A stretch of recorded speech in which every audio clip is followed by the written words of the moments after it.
बाबा साहब कहते हैं कि जब मैं अपनी माँ के साथ कपड़े लेने के लिए जाया करता था तो हमें नए कपड़े लेने तक का अधिकार नहीं था।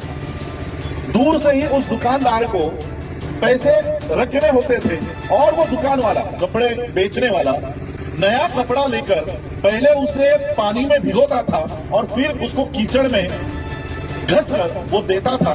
क्यों? क्योंकि इनको नए कपड़े पहनने का अधिकार नहीं है।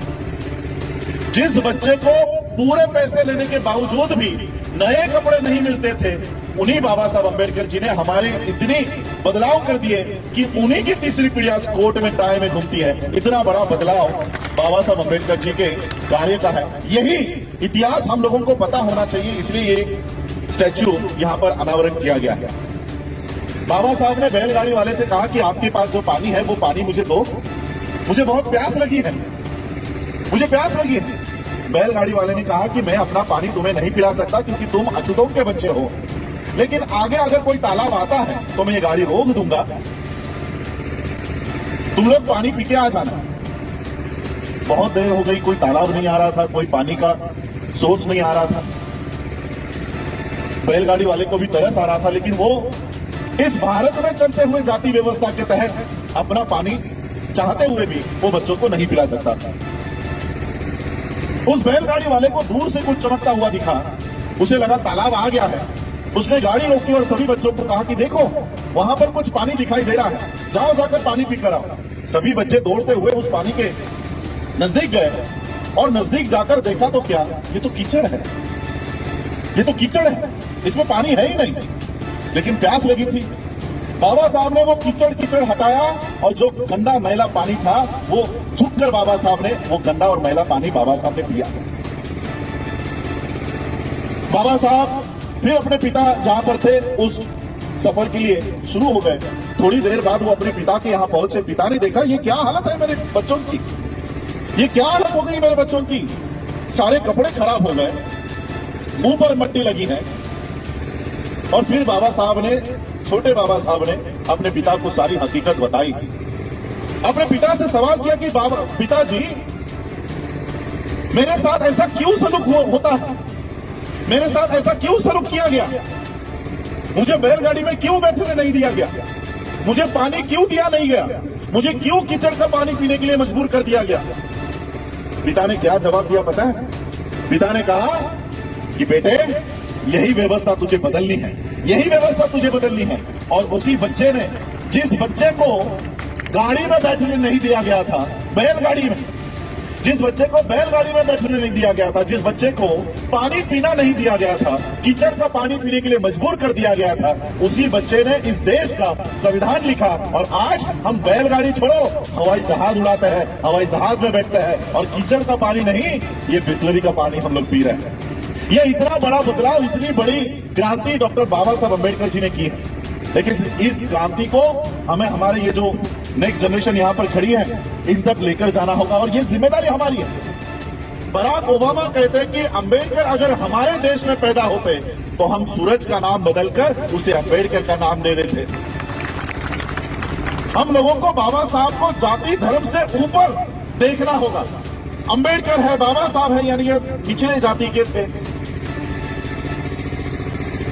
इस देश में मैं आप लोगों को बताना चाहूंगा, इस देश में अगर सबसे बड़ा कोई राष्ट्रवादी है, देशभक्त है, तो वो डॉक्टर बाबा साहब अम्बेडकर है। बाबा साहब अम्बेडकर जी ने कहा कि मेरे हित की और समाज के हित की जब बात आएगी तब मैं अपने हितों को नहीं, समाज के हितों को पहला महत्व दूंगा। लेकिन जब समाज के हित की और देश के हित की बात आएगी तब मैं देश के हित को पहला प्राधान्य दूंगा। बाबा साहब ने हम लोगों को जाते जाते कहा है कि हम पहले बौद्ध हैं, हम पहले हिंदू हैं, हम पहले मुसलमान हैं, हम पहले सिख हैं। ये भावना अपने आप में मत रखो। हम पहले इस देश के नागरिक हैं, हम पहले इस देश के लोग हैं, हम पहले भारतीय हैं, हम पहले इंडियन हैं। ये भावना अपने आप में जगाओ।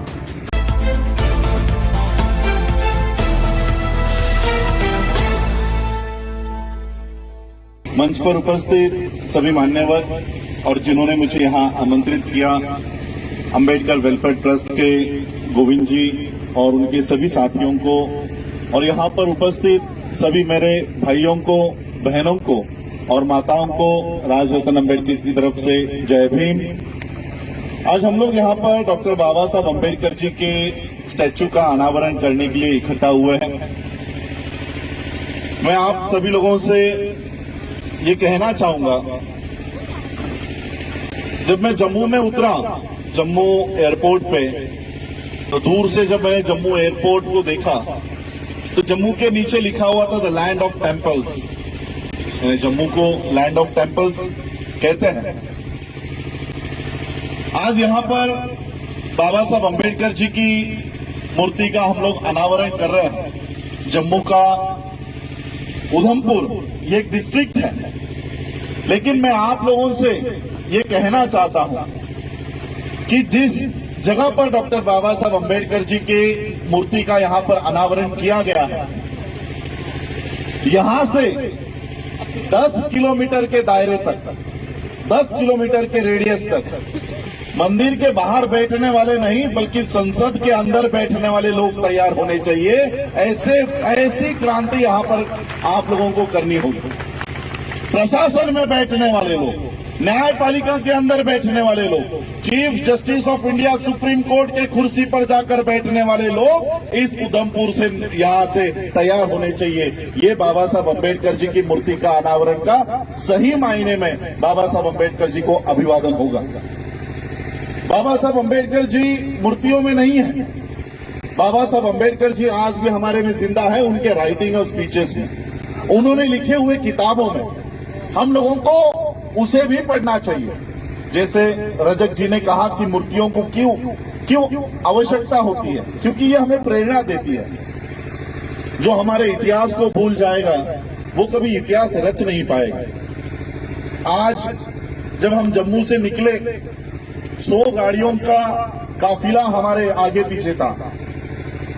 2 दिन पहले मैं बाबा साहब अम्बेडकर जी का एक स्पीच जो मराठी में था उसे हिंदी में अनुवाद करने की कोशिश कर रहा था, लिख रहा था। बाबा साहब के कई सारे स्पीचेस हैं जो हमारे लोगों तक आए नहीं है, इसलिए मैं इंग्लिश के स्पीच, मराठी के स्पीच हिंदी में अनुवाद करके वो लोगों तक पहुंचाता रहता हूं। तब बाबा साहब अम्बेडकर जी 1955 का ये स्पीच है, उसमें कहते हैं कि बचपन में जब मैं मेरी मां के साथ कपड़े खरीदने के लिए जाया करता था, उस समय पूरे भारत देश को जातिवाद ने जकड़ा हुआ था। पूरे ये सारे लोग जातियों में बैठे हुए थे। ये उच्च जाति का, ये नीच जाति का, निचले जाति में भी हजारों जातियां। बाबा साहब कहते हैं कि जब मैं अपनी मां के साथ कपड़े लेने के लिए जाया करता था तो हमें नए कपड़े लेने तक का अधिकार नहीं था। दूर से ही उस दुकानदार को पैसे रखने होते थे और वो दुकान वाला, कपड़े बेचने वाला, नया कपड़ा लेकर पहले उसे पानी में भिगोता था और फिर उसको कीचड़ में घसकर वो देता था। क्यों? क्योंकि इनको नए कपड़े पहनने का अधिकार नहीं है। जिस बच्चे को पूरे पैसे लेने के बावजूद भी नए कपड़े नहीं मिलते थे, उन्हीं बाबा साहब अम्बेडकर जी ने हमारे इतनी बदलाव कर दिए कि उन्हीं की तीसरी पीढ़ी आज कोर्ट में टाई में घूमती है। इतना बड़ा बदलाव बाबा साहब अम्बेडकर जी के कार्य का है। यही इतिहास हम लोगों को पता होना चाहिए, इसलिए ये स्टैच्यू यहाँ पर अनावरण किया गया है। गाड़ियां जब मैं देख रहा था कि आगे पीछे और उसके भी आगे 2 मिलिट्री की गाड़ियां हम लोगों को सिक्योरिटी देने के लिए चल रही थी। देखिए, मैं कोई राजनीतिक घराने से नहीं, मैं भी एक मिलिट्री के घराने का ही बच्चा था। बाबा साहब अम्बेडकर जी के पिताजी, उनके भी दादाजी ये मिलिट्री में थे। बाबा साहब के पिताजी सूबेदार मेजर यहां तक पहुंच गए थे। जब बाबा साहब के पिताजी ने, जब ये सारे छोटे छोटे थे, बच्चे थे, बाबा साहब के पिताजी अलग अलग पोस्टिंग उनकी हुआ करती थी, तो ऐसे ही उनके पिताजी ने सोचा कि अभी बच्चों को छुट्टियां लग गई हैं तो क्यों ना बच्चों को जहां पर उनकी पोस्टिंग हो गई है वहां पर बुला लिया जाए। इसलिए बाबा साहब के पिताजी ने, रामजी बाबा ने टेलीग्राम भेजा, अपने बच्चों के नाम टेलीग्राम भेजा कि तुम लोगों की अगर एग्जाम्स खत्म हो गई है तो छुट्टियों में मुझे मिलने के लिए यहां पर आ जाओ। आने से पहले मुझे टेलीग्राम कर देना कि कौन सी ट्रेन से आ रहे हो, कौन सी ट्रेन से आ रहे हो। तो बच्चों को ये टेलीग्राम मिला, बाबा साहब को टेलीग्राम मिला। बाबा साहब, उनके बड़े भाई और उनके बहनों के जो बच्चे थे, ये सभी बच्चे जिस ट्रेन से रामजी बाबा ने कहा था कि ये ट्रेन पकड़ के आना, वो ट्रेन पकड़ के ये सभी बच्चे अपने पिता को मिलने के लिए निकल गए। बाबा साहब ने टेलीग्राम कर दिया, लेकिन ये टेलीग्राम उनके पिताजी को मिला ही नहीं। अब पिता को पता ही नहीं है कि मेरे बच्चे कब आने वाले हैं और कौन सी ट्रेन से आने वाले हैं। बाबा साहब और उनके भाई, उनके भतीजे सारे निकल गए। ट्रेन में बैठे, जहां पर बाबा साहब के पिताजी ने कहा था कि इस स्टेशन पे उतर जाओ, ये बच्चे वहां पर उतर गए और अपने पिता की राह देख रहे थे। बहुत देर हुई, ट्रेन चली गई। स्टेशन मास्टर ने देखा कि ये बच्चे अभी तक यहीं पर खड़े हैं और बच्चे, क्योंकि रामजी बाबा मिलिट्री थे, मिलिट्री मैन थे, घर में डिसिप्लिन बहुत थी, सभी अच्छे कपड़े पहनकर वहां पर खड़े थे। स्टेशन मास्टर को लगता है ये सवर्णों के बच्चे हैं, ये अपर कास्ट के बच्चे हैं, शायद ये भूल गए हैं, भटक गए हैं। तो वो स्टेशन मास्टर बच्चों के पास आया। बच्चों के पास आकर उन्होंने पूछा कि कहां जाना है। तो बाबा साहब ने वो टेलीग्राम बताया कि हमें यहां पर जाना है, मेरे पिता मिलिट्री ऑफिसर हैं, उन्होंने हमको बुलाया है, शायद मेरा टेलीग्राम उनको नहीं मिला है, इसलिए वो हमें लेने नहीं आए। तो स्टेशन मास्टर ने, बगल में ही एक बैलगाड़ी वाला वहां पर खड़ा था, उस बैलगाड़ी वाले को बुलाया कि देखो ये मिलिट्री ऑफिसर के बच्चे हैं, इनको उनके पिता के पास छोड़कर आओ। बैलगाड़ी वाले ने कहा कि आ जाओ, मेरी गाड़ी में बैठ जाओ। सभी बच्चे गाड़ी में बैठ गए और रामजी बाबा ने जो एड्रेस दिया था वहां के दिशा के लिए ये बैलगाड़ी शुरू हो गई। बैलगाड़ी शुरू होने के बाद उस बैलगाड़ी वाले ने बच्चों से बात करना शुरू कर दिया। बच्चों से बात करते करते उस बैलगाड़ी वाले को पता चला कि ये तो निचले जाति के बच्चे हैं, ये तो अछूतों के बच्चे हैं, ये मेरे गाड़ी में कैसे बैठ गए। उस बैलगाड़ी वाले ने बैलगाड़ी रोकी और सभी बच्चों को गालियां देकर नीचे उतार दी कि अभी क्या, अभी मेरे गाड़ी से नीचे उतरो। मुझे लगा तुम लोग सवर्णों के बच्चे हो, अच्छे कपड़े देखकर मैं फंस गया। उस बैलगाड़ी वाले ने सभी बच्चों को नीचे उतारा। बाबा साहब ने कहा चाहिए तो ज्यादा पैसे ले लो, लेकिन हमें हमारे पिता के यहां छोड़ दो। ज्यादा पैसे के लालच में बैलगाड़ी वाले ने कहा कि ठीक है, लेकिन तुम लोग अछूतों के बच्चे हो, इसलिए मैं तुम्हारे बगल में बैठ नहीं सकता। मैं बैलगाड़ी में बैठूंगा, तुम बैलगाड़ी के पीछे चलते चलते आना, बैलगाड़ी के पीछे चलते चलते आना। 10 किलोमीटर हो, 15 किलोमीटर, पता नहीं कितना लंबा सफर था।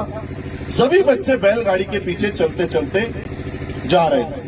थोड़ी देर बाद बाबा साहब को प्यास लग गई। बाबा साहब ने बैलगाड़ी वाले से कहा कि आपके पास जो पानी है वो पानी मुझे दो, मुझे बहुत प्यास लगी है, मुझे प्यास लगी है। बैलगाड़ी वाले ने कहा कि मैं अपना पानी तुम्हें नहीं पिला सकता क्योंकि तुम अछूतों के बच्चे हो, लेकिन आगे अगर कोई तालाब आता है तो मैं ये गाड़ी रोक दूंगा, तुम लोग पानी पी के आ जाना। बहुत देर हो गई, कोई तालाब नहीं आ रहा था, कोई पानी का सोर्स नहीं आ रहा था। बैलगाड़ी वाले को भी तरस आ रहा था, लेकिन वो इस भारत में चलते हुए जाति व्यवस्था के तहत अपना पानी चाहते हुए भी वो बच्चों को नहीं पिला सकता था। उस बैलगाड़ी वाले को दूर से कुछ चमकता हुआ दिखा, उसे लगा तालाब आ गया है। उसने गाड़ी रोकी और सभी बच्चों को कहा कि देखो वहां पर कुछ पानी दिखाई दे रहा है, जाओ जाकर पानी पीकर आओ। सभी बच्चे दौड़ते हुए उस पानी के नजदीक गए और नजदीक जाकर देखा तो क्या, ये तो कीचड़ है, ये तो कीचड़ है, इसमें पानी है ही नहीं। लेकिन प्यास लगी थी। बाबा साहब ने वो कीचड़ हटाया और जो गंदा मैला पानी था वो झुककर बाबा साहब ने वो गंदा और मैला पानी बाबा साहब ने पिया।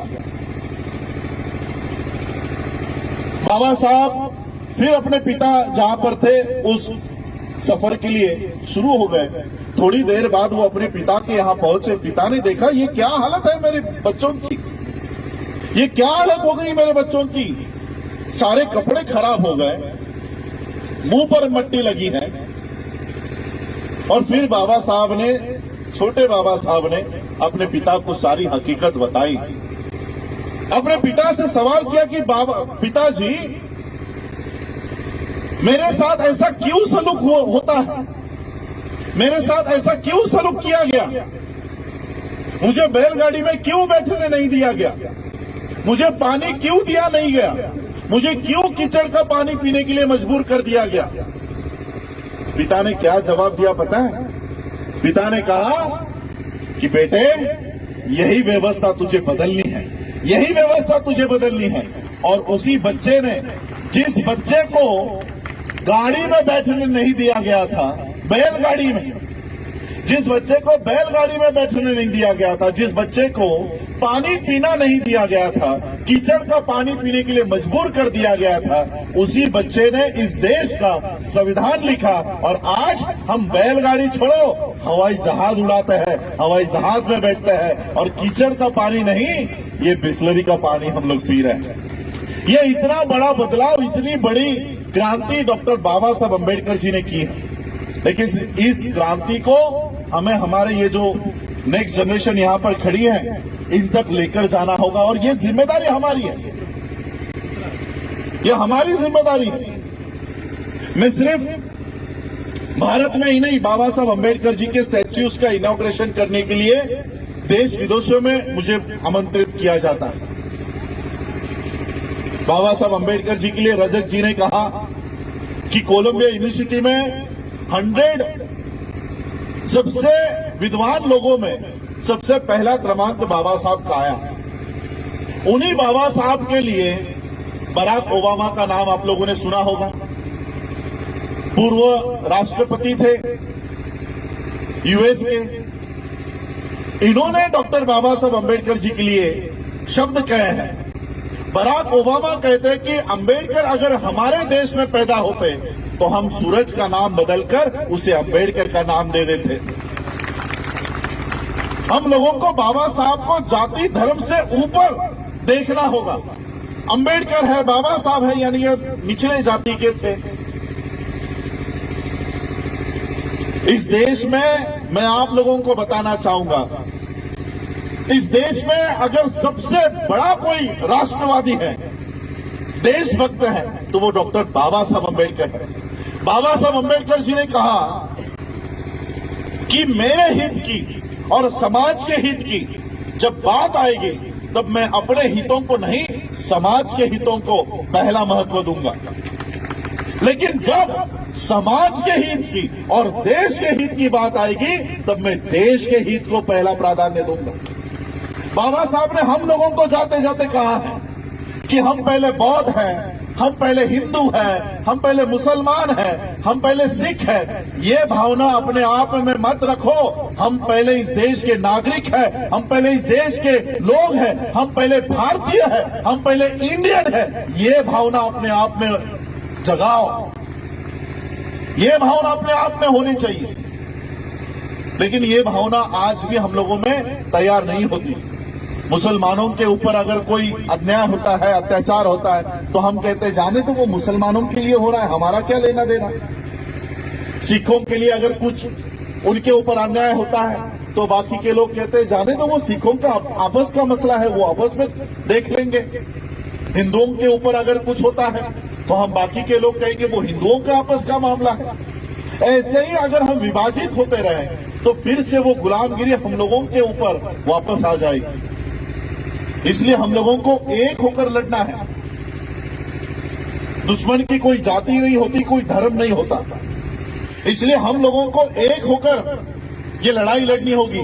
बाबा साहब ने जब इस देश को संविधान दिया, संविधान का पहला पन्ना प्रियम्बल देखो, बाबा साहब ने कहीं नहीं लिखा we the Hindus of India, we the Buddhist of India, we the Sikh of India या we the Christian of India. Baba Saheb ने लिखा we the people of India, हम भारत के लोग। हम लोगों को ये भारतीय तो हम लोगों में जगाना होगा। मैं अपने युवा लोगों से कहना चाहूंगा, बाबा साहब ने जब उनका संगठन बनाया, सबसे पहला संगठन जब उन्होंने बनाया तो उस संगठन का एक मोटो दिया, उस संगठन का एक ब्रीद वाक्य दिया, to educate, to educate and to organise. इसको हम हिंदी में कहते हैं शिक्षित करो। बाबा साहब ने हमारे ऊपर एक बहुत बड़ी जिम्मेदारी देकर गए। हमें हमारे समाज को शिक्षित करना होगा।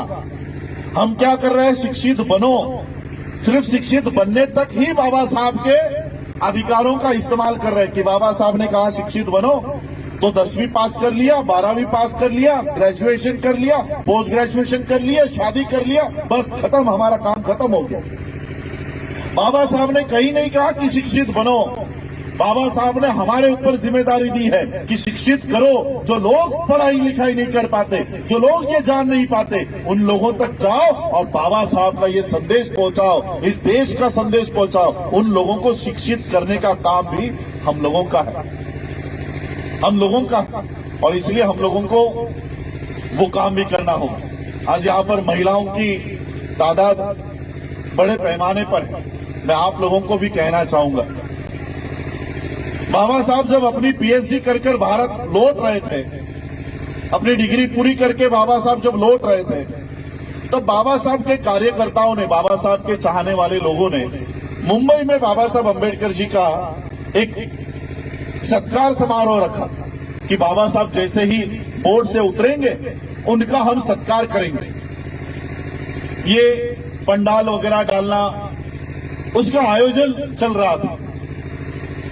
अब इस आयोजन का बाबा साहब अम्बेडकर जी की पत्नी माता रमाबाई, इनको पता चला कि मेरे पति आने वाले हैं, उनकी डिग्री पूरी हो गई है और उनका सत्कार होने वाला है, उनका सत्कार होने वाला।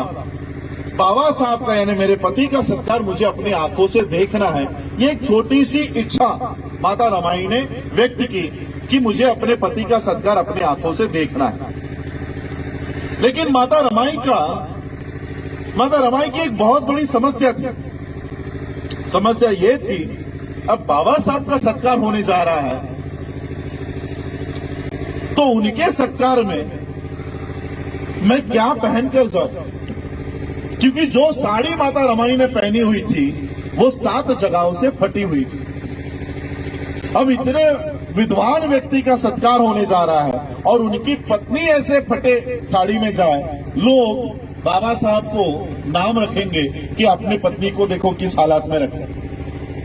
अब माता रमाई सोच में डूबे कि अपने पति का सत्कार कैसे देखें। तो माता रमाई को याद आया कि छत्रपति शाहू महाराज जी ने उनका सत्कार करते समय एक पगड़ी उनको पहनाई थी और वो पगड़ी माता रमाई ने संभाल कर एक ट्रंक में रखी हुई है। माता रमाई ने वो ट्रंक खोला, वो पगड़ी जहां जहां पर साड़ी फटी हुई है वहां पर लपेट कर बाबा साहब का सत्कार देखने के लिए गए। अब बाबा साहब का सत्कार जहां चल रहा था, वहां पर ऊपर आकर बैठने के बजाय माता रमाई एक पेड़ के पीछे छुप छुप कर बाबा साहब का सत्कार देख रही थी। अब बाबा साहब का ध्यान पूरे समाज पर, उन्होंने इतने भीड़ में देखा कि मेरी पत्नी वहां पर पेड़ के पीछे छुप छुप कर मेरा सत्कार देख रही है। और वो छुप कर ही क्यों देख रही है, इसकी वजह भी बाबा साहब को पता चली कि माता रमाई आगे क्यों नहीं आ रही, मंच पर क्यों नहीं आकर बैठ रहे, पहले रो में आकर क्यों नहीं बैठ रहे। बाबा साहब को इसकी वजह पता चली। बाबा साहब का सत्कार पूरा हुआ, बाबा साहब मंच से नीचे उतरे और उस पेड़ की दिशा में चलते हुए गए। बाबा साहब ने माता रमाई का अपने हाथ अपने हाथ में लिया और माता रमाई से कहा, रामू। बाबा साहब माता रमाई को प्यार से रामू कहा करते थे। रामू, मुझे अगर तेरे अकेली का संसार करना होता तो मैं सोने जैसा करता। मुझे अगर तेरे अकेली का संसार करना होता तो मैं सोने जैसा करता, लेकिन मुझे मेरे इस समाज का संसार खड़ा करना है, इसलिए मैं तुझे न्याय नहीं दे पाया। आज उन्हीं माता रमाई के त्याग के वजह से हमारी हालात में इतने बदलाव हो गए हैं कि अभी कबाट अगर हम कबोर्ड खोलते हैं कि धड़ाम करके साड़ियां गिर जाती है। ये माता रमाई के त्याग के वजह से आज इस देश के महिलाओं के हालात में इतना बदलाव हुआ है। कई सारे मुद्दों पे अनेक वक्ताओं ने कहा, लेकिन मैं आज जम्मू के धरती पर हूं। सभी लोगों ने वुमेन एम्पावरमेंट के लिए कहा। आप कभी, क्योंकि कंट्रोवर्शियल मुद्दा है, मैं ज्यादा उसके ऊपर बात नहीं करूंगा। आप कभी बाबा साहब का रेजिग्नेशन गूगल पे पढ़ा हुआ कि बाबा साहब ने रिजाइन क्यों दिया? 1954 में मंत्री पद का इस्तीफा बाबा साहब ने दिया है। महिलाओं के लिए, हिंदू कोड बिल के लिए तो आपने, रजक जी ने कह दिया, लेकिन बाबा साहब ने 3-4 मुद्दों की वजह से इस्तीफा दिया है। जिस दिन जम्मू के लोग, मैं जम्मू के लोग कह रहा हूं, जम्मू का हिंदू, जम्मू का बौद्ध, जम्मू का मुस्लिम, जम्मू का रविदासिया नहीं कह रहा हूं। जिस दिन जम्मू के लोग बाबा साहब का वो इस्तीफा पढ़ेंगे, मैं गारंटी देता हूं कि जम्मू का एक ही नेता होगा, वो है डॉक्टर अंबेडकर। इस जम्मू के लिए भी बाबा साहब ने इस्तीफा दे दिया कि इस जम्मू कश्मीर का मुद्दा आप सॉल्व क्यों नहीं करते हो? ये सवाल बाबा साहब ने नेहरू को पूछा और नेहरू इस जम्मू कश्मीर का मुद्दा सॉल्व नहीं करता है, इसलिए बाबा साहब ने अपने पद का इस्तीफा दे दिया कि ऐसा पद जिस पर मुझे काम करने तक नहीं दिया जाता, ऐसा पद मुझे नहीं चाहिए। ये आप लोगों के लिए बाबा साहब ने अपने पद का इस्तीफा दे दिया है। जम्मू कश्मीर के लोगों को ये बाबा साहब का ये पहलू भी देखना होगा। हम लोग बाबा साहब अंबेडकर जी के आज मूर्ति का अनावरण कर रहे हैं। मैं देश विदेशों में जाता हूं, यूनाइटेड नेशन के कॉन्फ्रेंसेस में जाता हूं, जहां पर देश के उपराष्ट्रपति मेरे साथ होते हैं। ऐसे कॉन्फ्रेंसेस में मैं वहां पर जाता हूं। आज केवल और केवल बाबा साहब की वजह से हम लोगों को एक ग्लोबल आइडेंटिटी मिली है। मैं जब यूनाइटेड नेशन के कॉन्फ्रेंस में था, 125 देश के डेलीगेट्स वहां पर थे, 125 देश के डेलीगेट्स, और वो भी आम जनता नहीं। कोई वहां का प्रेसिडेंट होगा, कोई वहां का मिनिस्टर लेवल के, कैबिनेट लेवल के लोग। हम जब लंच आवर्स में वहां पर घुमा करते थे, अलग अलग देश के लोगों से जान पहचान किया करते थे। ऐसे ही यूनाइटेड नेशन के उस कॉन्फ्रेंस में हम चलते चलते चाइना के लोगों से आकर टकरा गए। चाइना के लोगों ने हमसे पूछा, विच कंट्री, आप कौन से देश से हो? मैंने उनको जवाब दिया, इंडिया, भारत। पता है चाइना के लोगों ने क्या जवाब दिया? अभी तो चाइना से टेंशन चल रहे हैं, ये 2 या 3 साल पहले की बात है। चाइना के लोगों ने हमको जवाब दिया, ओह, अंबेडकर इंडिया। आज भी इस देश का नाम, आज भी इस देश की पहचान विश्व में अगर होती है तो वो अंबेडकर इंडिया से होती है। मैं भी, मेरे फेसबुक पेज पे अगर कोई फ्रेंड्स है, पिछले फरवरी का अगर आप वीडियो देखोगे, बाबा साहब अंबेडकर जी की मूर्ति, बाबा साहब अंबेडकर जी का स्टैच्यू ऑस्ट्रेलिया के कोर्ट रूम में है। ऑस्ट्रेलिया में कोर्ट है, मूट कोर्ट नाम का कोर्ट, जिसमें केसेस नहीं चलती हैं। अगर आप चाहते हैं गरीब हर वंचित इंसान की आवाज आप तक पहुंचे तो हमारे चैनल को सब्सक्राइब करें और बेल आइकन का बटन दबाना ना भूलें। देखते रहिए बहुजन न्यूज।